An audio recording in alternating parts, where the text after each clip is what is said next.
Virðulegi forseti, heilbrigðisráðherra, forstjóri og ágætu fundargestir. Maður gerir oftast eitthvað samskiptaklúður og bara best að klára það af strax. En ég vil hins vegar þakka skipuleggjendum þessa ársfundar kærlega fyrir að bjóða mér hingað til að spjalla við ykkur samskipti milli sjúklinga og starfsfólks.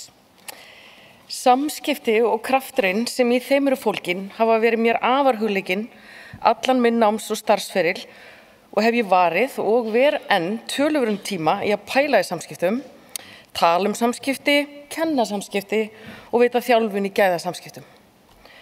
En áður við förum dýpra í viðfangsefni langar mig að staldra við og segja ykkur persónlega sögu sem tengist samskiptum og áhrifum þeirra.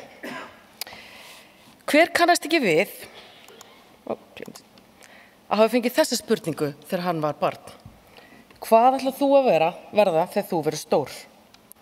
Svar margra hefur eflaust verið slökkviliðskona, aðrir hafa svarað hjúkrunarfræðingur og jafnvel hafa sumir nefnt aðrar ofurhetjur eins og Wonder Woman. En mitt svar sem 4 ára barn var alltaf: ég ætla að verða afgreiðslukona í fiskbúð. Eins og þið, þá uppskar þetta oftast góðlátlegan hlátur þessum spurði og í framhaldi var spurt hvers vegna. Svar mitt sem 4 ára barn var einfalt: það er svo gaman að fara í fiskbúðina. Ykkur til útskýringar, þá var þessi fiskbúð nálægt Hlemmi og ég var hjá dagmömmu í Hlíðunum á þessum tíma og 2 fyrir viku fór hún með barnaskaran í göngutúr að morgni sem endaði alltaf í umræddri fiskbúð. Þar tók á móti okkur lyktin sem fylgir ofta svona búðum, kuldinn frá kæliborðinu og oftar en ekki var smá slór á gólfinu sem heillar kannski ekki marga. En hvað var það þá sem mér barninu fannst svona heillandi við þessa heimsókn? Ég gat ekki komið orðum að því þá, en byggt á öllum minni grúskum samskipti og þá krafta sem umleggja gæðasamskipti er það niðurstaða mín í dag að þetta var ein af mínu fyrstu upplifunum af fagmennsku í samskiptum í starfi. Afgreiðslukonan hafði einlægan áhuga á viðskiptavinunum sínum. Hún lagði sig fram við að hlusta á og skilja þarfir þeirra og hún lagði sig fram að mynda tengsl við hvern þann sem kom í búðina. Svo óx ég úr grasi og framtíðaráform mín breyttust, augljóslega. Ég ákvað að leggja fyrir mig hjúkrunarfræði en áfram voru það samskipti milli sjúklinga og starfsfólks og fagmennska í því samhengi sem heillaði. Leið mín lá í meistara og seinna doktorsnámi í geðhjúkrun og frá útskrift hef ég kennt hjúkrunarnemum samskipti og rætt við samskipti við 15 árs læknanema sem í valviku sinni í geðlæknisfræði hafa mörg hver valið að verja tíma með mér til að ræða þetta mikilvæga viðfangsefni fagmennskunnar.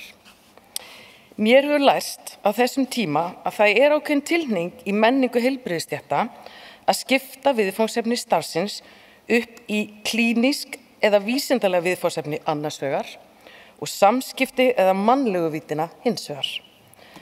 Næstum því eins og eitt útilokar annað og að mikilvægara sé að leggja áherslu á að þroska færni og hæfni í vísindavíddinni heldur en að æfa hæfni sín og færni í samskiptum. Sem dæmi hvernig þessi tilhneiging birtist, þá er það lífsegt viðhorf í minni fagstétt að eftir útskrift verði hjúkrunarfræðingur að fara í starf þar sem viðfangsefnið er klínísk hjúkrun til að ná fullum tökum á fagmennsku sinni. Þegar þeirri hæfni hefur verið náð, geti hjúkrunarfræðingurinn hins vegar skipt starfsvettvang og snúið sér að þroska hæfni sína í mannlegum samskiptum, mannlegu víddinni. Ef við leggjum við hlustir í fermingaveislum, í saumaklúbbum eða öðrum stöðum þar sem fólk er að lýsa reynslu sinni að þeirri þjónustu sem það hafa fengið í heilbrigðiskerfinu, þá er það þegar fagfólk nær að samþætta báðar þessar víddir sem sjúklingar upplifa að vel hafi tekist til í meðferð þeirra. Að sama skapi má greina í frásögn fólks á slæmri þjónustu í heilbrigðiskerfinu að jafnvel þó það fengi bót meina sinna, þá hafi gæðum eða fagmennsku í samskiptum verið það ábótavant að upplifun sjúklingsins er að verulega hafa skort upp á það sem við höfum fram að færa. Þá er það stóra spurningin, Hafa gæði í samskiptum raunveruleg áhrif á árangur og meðferð sjúklinga? Hægt að meta þau áhrif eða mæla? Árið 2022 fór ég á ráðstefnu International Forum on Quality and Safety in Healthcare sem haldin var í Gautaborg á vegum International Health Improvement samtakana. Þar voru megin skilaboðin í flestum erindum þau að í heilbrigðisþjónustu hefði athygli okkar mögulega beinst of mikið undanfarin ár að ferlum, flæði og skilvirkni á kostnað mannlegu vítarinnar og fagmennsku í samskiptum okkar við sjúklinga. Þarna heyrði ég fyrst fjallað compassionomics eða umhyggjuhagfræði og ég bið ykkur að taka viljan fyrir verki hvað íslenskuna á þessu hugtaki varðar og forvitni mín var vakin. Virkilega til fjöldin allra rannsóknum sem sýna fram á jákvæð lífsálræn áhrif af umhyggju? Ég keypti auðvitað bókina strax. Og mér til mikillar ánægju hún í raun kerfisleg samþætting á fjölda rannsókna sem kafað hafa ofan í fyrirbærið og sína niðurstöður svo ekki verður villst að umhyggja hefur ansi öflug áhrif á sjúklingan okkar. Hún dregur úr streituviðbragði. Hún lækkar blóðþrýsting, stuðlar að bata tengt afleiðingum áfalla, eykur lífsgæði í lífslokameðferð, dregur úr margvíslegum verkjum, dregur úr einkennum iðrabólgu, flýtir fyrir gróandi sára, dregur úr sálrænni þjáningu, dregur úr kvíða og margt fleira sem ég kom bara ekki fyrir á þessari glæru. En ég hvet ykkur til að rýna þessi fræði og kanna hverju var hægt að bæta á þennan lista. En hvað eigum við að gera til að sjúklingar okkar upplifi umhyggju?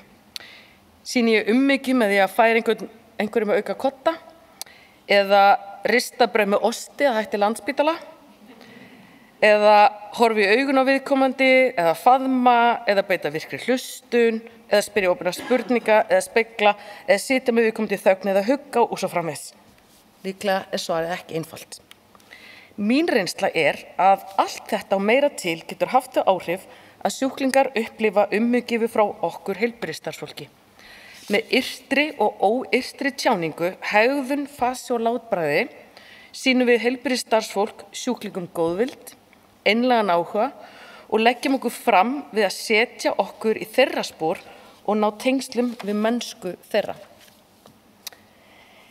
Í myndbandinu sem við sáum áðan heyrðum við starfsfólk Landspítala segja frá því hvað þau teldu vera góð samskipti og slæm samskipti.